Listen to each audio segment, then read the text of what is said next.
গত কয়েকদিন থেকে আসামের বিভিন্ন সোশ্যাল মিডিয়া এবং নিউজ চ্যানেলের মাধ্যমে একটি নিউজ আমরা দেখতে পাচ্ছি যে আসামে নাকি ভোটার ম্যাপিং হচ্ছে। কি সেই ভোটার ম্যাপিং আজকের ভিডিওটিতে আমি বলবো। আর এর আগে একটি কথা বলে দেই, আপনার নাম ভোটার লিস্টে আছে তো? কখনো কি ভেবেছেন আপনার নাম কোন ক্যাটাগরিতে আছে, এ বি সি না ডি ক্যাটাগরিতে? আসামে এখন ভোটার ম্যাপিং চলছে, আর এই 4টি ক্যাটাগরি ঠিক করবে আপনার ভোটিং স্ট্যাটাস এবং future voting process. Hello friends, আমি আজ আপনাদের জন্য এনেছি আসাম স্পেশাল ইন্টেন্সিভ ডিভিশন 2025 নিয়ে একটি বিস্তারিত ভিডিও। এখন অনেকেই সোশ্যাল মিডিয়াতে category A B C D এর কথা শুনেছেন, কিন্তু এগুলোর আসল অর্থ কি? আপনার নাম কোন ক্যাটাগরিতে পড়বে? বিএলওস ভোটার লিস্ট কীভাবে চেক করছেন এবং কেন 2005 এবং 2025 এর ভোটার লিস্ট কম্পেয়ার করা হচ্ছে, এই ভিডিওতে আমি সব কিছু স্টেপ বাই স্টেপ এক্সপ্লেন করব। শুধু প্রসেস নয়, প্র্যাকটিক্যাল এক্সাম্পল দিয়ে দেখাবো, যাতে আপনাদের মনে কোনো কনফিউশন না থাকে। কনফিউশন যা আছে তা যেন পুরোপুরি ক্লিয়ার করতে পারি। সবচেয়ে ইম্পর্টেন্ট ব্যাপার হলো এই ভিডিওটি পিওরলি এডুকেশনাল এবং ইনফরমেটিভ পারপাসের জন্য। এখানে কোনো পলিটিক্যাল কমেন্ট বা অ্যালিগেশন নেই। ফাইনাল এবং অথেন্টিক তথ্যের জন্য অবশ্যই সিইও আসাম এর অফিসিয়াল ওয়েবসাইট রেফার করবেন। সো ভিডিওটি শেষ পর্যন্ত দেখুন, কারণ শেষের দিকে আমি আপনাদের দেব কিছু গুরুত্বপূর্ণ টিপস যা ভোটার ভেরিফিকেশনের সময় আপনার জন্য খুব কাজে লাগবে। তো কথাটি ভালোভাবে মনে রাখবেন, আমি যে টিপস দিব সব ভোটার ভেরিফিকেশনের সময় আপনার জন্য খুব কাজে লাগবে। So let's get started. আমি এখানে একটি ডিসক্লেমার দিতে চাই যে এই ভিডিওটি শুধুমাত্র এডুকেশনাল এবং ইনফরমেটিভ পারপাসের জন্য তৈরি। এখানে যে তথ্যগুলি শেয়ার করা হয়েছে তা ইলেকশন কমিশন অফ ইন্ডিয়া এবং সিইও আসামের অফিসিয়াল প্রসেসের ভিত্তিতে তৈরি হয়েছে। এই ভিডিওতে কোনো রকম রাজনৈতিক মতামত, অভিযোগ বা গুজব ছড়ানোর উদ্দেশ্য নয়। ফাইনাল এবং অথেন্টিক তথ্যের জন্য অবশ্যই সিইও আসাম বা ECI election commission of India এর অফিসিয়াল ওয়েবসাইট অথবা সরকারি নোটিফিকেশন রেফার করবেন। আমার ভিডিও থেকে কোনো স্টেপ নেবেন না। আমার ভিডিওটি শুধুমাত্র শিক্ষামূলক এবং তথ্যভিত্তিক উদ্দেশ্যে তৈরি, জনসচেতনামূলক ভিডিও। সো এখন ভিডিওটি শুরু করি। প্রথমে জানি স্পেশাল ইন্টেন্সিভ ডিভিশন বা এসআইআর কি। ইলেকশন কমিশন অফ ইন্ডিয়া মাঝে মাঝে ভোটার লিস্ট বা ইলেকটোরাল রোল রিভাইজ করে। এসআইআর বা ভোটার তালিকার বিশেষ পুনরীক্ষণ একটি স্পেশাল ড্রাইভ, যেখানে পুরনো ডাটা ভেরিফাই করা হয় এবং নতুন ভোটার রেজিস্টার করা হয়। 2025 সালে আসামে এই প্রসেস শুরু হয়েছে। মেইন উদ্দেশ্য হলো পুরনো ভোটার লিস্ট থেকে ডুপ্লিকেট নাম রিমুভ করা, duplicate in the sense double entry, নতুন এলিজিবল ভোটার যোগ করা এবং ভোটার ডাটাবেস অ্যাকুরেট রাখা। কথাগুলো ভালো করে ফলো রাখবেন যে ডুপ্লিকেট নাম রিমুভ করা, নতুন এলিজিবল ভোটার যোগ করা এবং ভোটার ডাটাবেস অ্যাকুরেট রাখা। এসআইআর নিয়ে আমি অনেক ভিডিও বানিয়েছি। যদি আরও ডিটেলসে জানতে চান, আমার ভিডিও ডেসক্রিপশনে দেওয়া প্লে লিস্টে গিয়ে ক্লিক করবেন এবং ভিডিওগুলো দেখতে পারবেন। এটি আপকামিং ইলেকশনের জন্য ভোটার লিস্ট ক্লিন এবং ট্রান্সপারেন্ট করার একটি গুরুত্বপূর্ণ ধাপ। কথাটি ভালো করে মনে রাখবেন। এখন বলি মেইন টপিকের কথা, যে ইলেক্টর ম্যাপিং বা ভোটার ম্যাপিং, যা সোশ্যাল মিডিয়ায় প্রায়ই দেখা যাচ্ছে। আসলে কি এই জিনিসগুলি? সো ইলেক্টর ম্যাপিং মানে হলো বিএলও বা আপনার বুথ লেভেল অফিসার 2025-এর ভোটার লিস্টকে 2005 সালের ভোটার লিস্টের সাথে ম্যাচ করবেন। কথাটি ভালোভাবে ফলো করবেন যে 2025-এ নাম থাকা আর 2005 সালে নাম থাকা এই লিস্ট ভালোভাবে ম্যাচ করবেন। এতে কি হবে? এতে পরিষ্কার হবে যে কোন ভোটার আগে থেকেই রেজিস্টার্ড ছিলেন, কে নতুন ভোটার আর কার ভেরিফিকেশন দরকার। তো আশা করি আমি বুঝাতে পারলাম যে ভোটার ম্যাপিং মানে কি। যদি আমি এক্সাম্পল একটা দেই, ধরুন আপনার নাম 2005-এর ভোটার লিস্টে অলরেডি থাকে, তাহলে সেটা অটোমেটিক্যালি ভেরিফাইড হিসাবে ধরা হবে। কেন ভেরিফাইড হিসাবে ধরা হবে? কারণ 2005 সালে আসামে লাস্ট ইন্টেন্সিভ রিভিশন বা সকলের মধ্যে প্রচলিত যে শব্দ এসআইআর বা ভোটার তালিকার বিশেষ পুনরীক্ষণ, সেটি হয়েছিল। সেটি লাস্ট কবে হয়েছিল আসামে? 2005 সালে। তাই 2005 সালে যদি কোনো ভোটারের নাম থাকে 2005 সালের ভোটার লিস্টে, তাহলে সেই ভোটারকে অলরেডি ভেরিফাইড হিসাবে ধরা হবে। যদি নতুন ভোটার হন, তখন আপনার ডেট অফ বার্থ এবং অন্যান্য প্রুফ চেক করা হবে। ম্যাপিং শেষ হলে 2025 সালের ইলেকটোরাল রলে মার্কিং করা হবে, যা ফাইনাল ভোটার লিস্টের অংশ হবে। এটি সম্পূর্ণ অ্যাডমিনিস্ট্রেটিভ প্রসেস, যা অফিসিয়াল গাইডলাইন অনুযায়ী করা হয়। আমি যে কথাগুলো বললাম এইগুলো বিভিন্ন সামাজিক মাধ্যমে বা সংবাদ মাধ্যমে প্রচলিত, তাই আমি সামাজিক মাধ্যমে যেভাবে অন্যভাবে কথাগুলো বলছে বা সংবাদ মাধ্যমে অন্যভাবে কথা বলি, তা আমি অ্যাকচুয়ালি কি সঠিক কি তা আমি ইলাবোরেটলি অ্যানালাইসিস করার চেষ্টা করলাম। এগুলো শুধু আমার কথা নয়, আমি জাস্ট অ্যানালাইসিস করলাম যাতে মানুষরা ভুল পথে পরিচালিত না হন, যাতে মানুষের মনে কোনো সন্দেহ বা কোনো ভয় না থাকে।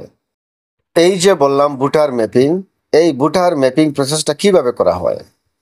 বিএলওস বা আপনাদের booth level officer voter mapping এর জন্য কিছু গুরুত্বপূর্ণ ডকুমেন্টস পান, যেগুলো অ্যাভেলেবল সোর্স থেকে প্রাপ্ত। সেই প্রাপ্ত নিউজ অনুযায়ী আমি এটিকে অ্যানালাইসিস করছি যে বিএলওস বা আপনার booth level officer voter mapping এর জন্য কিছু গুরুত্বপূর্ণ ডকুমেন্টস পান, যেমন 2005-এর ইলেকটোরাল রোল বা ভোটার লিস্ট পুরনো রেকর্ড চেক করার জন্য, 2025 সালের ইলেকটোরাল রোল বা ভোটার লিস্ট নতুন ভোটার লিস্ট ভেরিফাই করার জন্য। আরও সঙ্গে থাকে 2 কপিস অফ এডিশনাল সাপ্লিমেন্টস, যা সংযোজন বা বিয়োজন হয়েছে শেষ 2 রিভিশন সাইকেলের ডাটা, যেমন 1/4/2025 এবং 1/7/2025।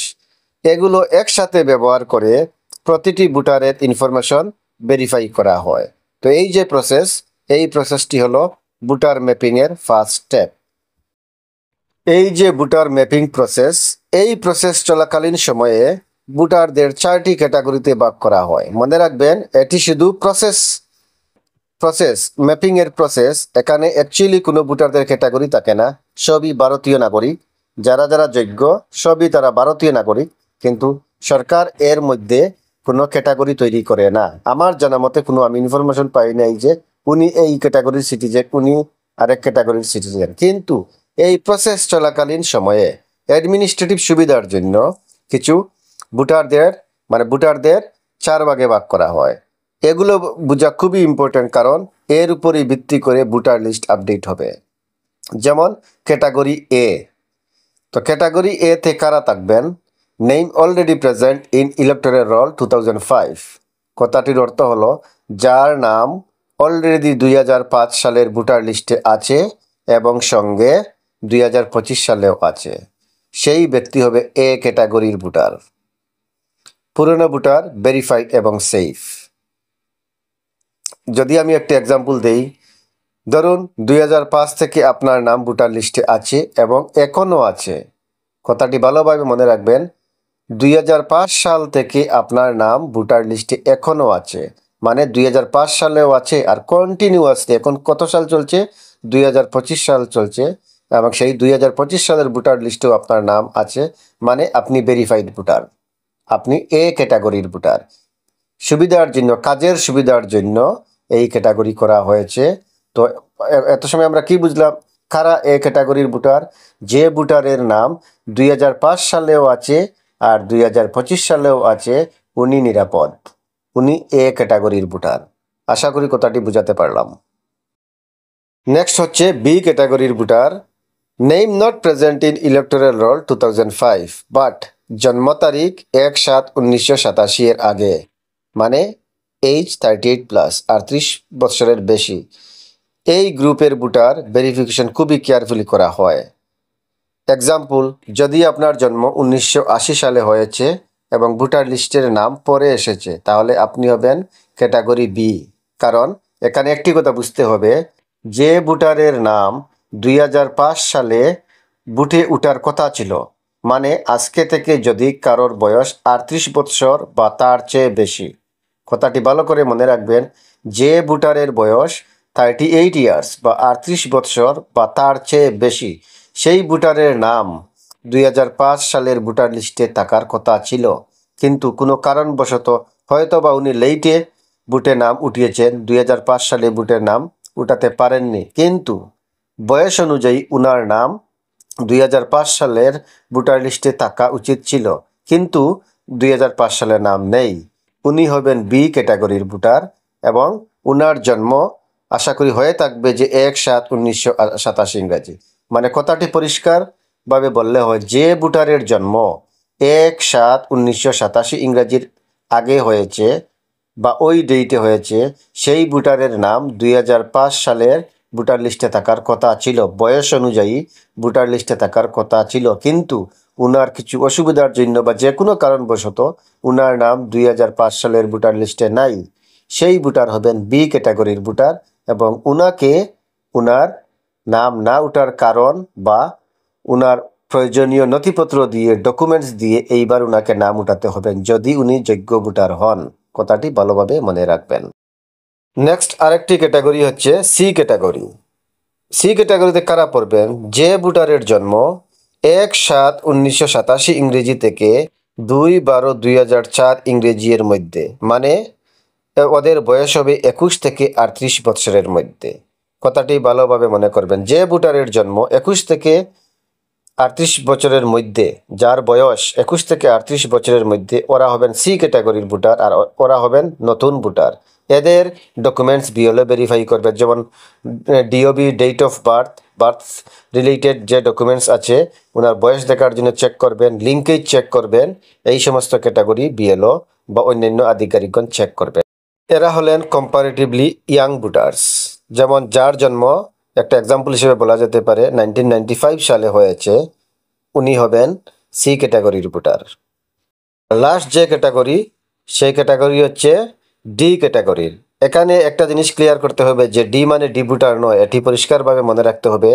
এটা শুধু ক্যাটাগরি, ডি মানে ডি ভোটার বা অন্য কোনো কিছু নয়, অযথা মনে সংশয় নেবেন না।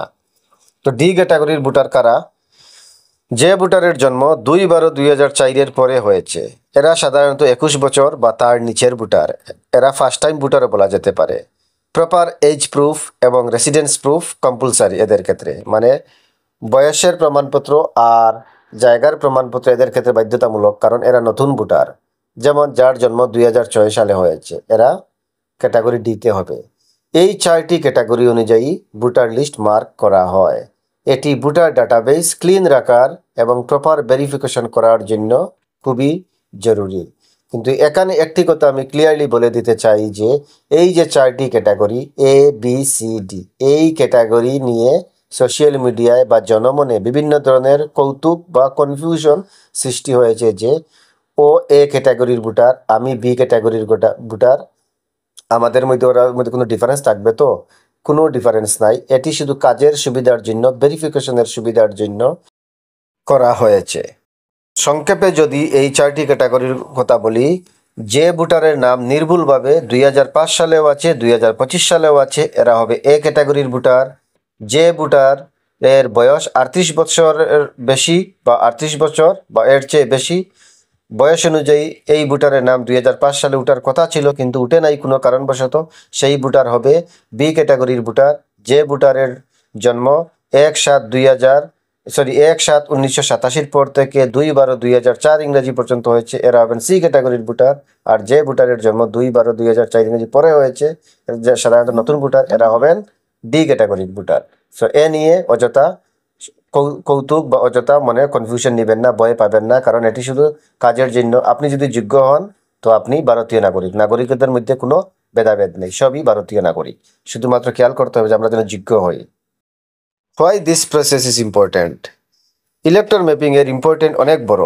ডুপ্লিকেট বা ফেক নাম ভোটার লিস্ট থেকে সরানো যায়, ইলেকটোরাল রোল ক্লিন এবং এরর ফ্রি হয়, নতুন এলিজিবল ভোটারের প্রপার রেজিস্ট্রেশন হয়, ইলেকশনের সময় স্মুথ এবং ট্রান্সপারেন্ট ভোটিং হয়। এটি শুধুমাত্র অ্যাডমিনিস্ট্রেটিভ পারপাসের জন্য, কোনো পলিটিক্যাল ডিসিশন নয়। তো as a citizen of India, or citizen of our country, what a voter should do? আপনি ভোটার হিসাবে কী করা উচিত? আপনার নাম ভোটার লিস্টে আছে কি না অফিসিয়াল পোর্টালে চেক করুন। ডেট অফ বার্থ প্রুফ এবং অ্যাড্রেস প্রুফ রেডি রাখুন বা সঙ্গে অন্যান্য ডকুমেন্টস রেডি রাখুন। বিএলও ভেরিফিকেশনের সময় সব ডকুমেন্টস দেখান। ভুল দেখলে বিএলওকে জানান অথবা অফিসিয়াল পোর্টালে কারেকশনের রিকোয়েস্ট করুন। তো কমন কোয়েশ্চেন কিছু থাকতে পারে, যেমন কমেন্টের মাধ্যমে আমার কিছু অডিয়েন্স বলেছেন আমাকে, যদি আমার নাম ভুল ক্যাটাগরিতে মার্ক হয়, বিএলওকে প্রপার প্রুফ দেখান এবং কারেকশন প্রসেস শুরু করুন। যদি দেখেন যে আপনার নাম ভুল ক্যাটাগরিতে মার্ক হয়ে এসেছে, তাহলে বিএলওকে প্রুফ দেখান এবং কারেকশন প্রসেস শুরু করুন। কেউ বলতে পারেন যে আমি নতুন ভোটার, কীভাবে অ্যাপ্লাই করব? সিও আসাম এর অফিসিয়াল ওয়েবসাইট বা বিএলএ এর মাধ্যমে ফর্ম 6 সাবমিট করুন। সোশ্যাল মিডিয়াতে বিভিন্ন রিউমার দেখছি, এগুলো বিশ্বাস করব কি? কারেক্ট আনসার হবে সোশ্যাল মিডিয়ার তথ্য সবসময় অ্যাকুরেট নয়। ফাইনাল এবং অথেন্টিক তথ্যের জন্য, কথাটি ভালোভাবে মনে রাখবেন, ফাইনাল এবং অথেন্টিক মানে নির্ভরযোগ্য তথ্যের জন্য শুধুমাত্র সিইও আসাম এর অফিসিয়াল ওয়েবসাইট ফলো করুন। তো ভিউয়ার্স, আজ আমরা বিস্তারিত জানলাম Assam SIR 2025 electron mapping process নিয়ে, 4টি ক্যাটাগরির যে মিনিং এবং কিভাবে বিএলও কাজ করছেন। এই video purely educational and informative পারপাসের জন্য। আপনার ভোটার ইনফরমেশন চেক করুন এবং ভেরিফাইড রাখুন। ভিডিওটি অন্যদের সাথে শেয়ার করুন যাতে সবাই আপডেটেড থাকে।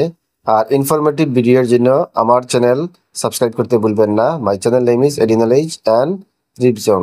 Thank you for watching my video. Have a nice day.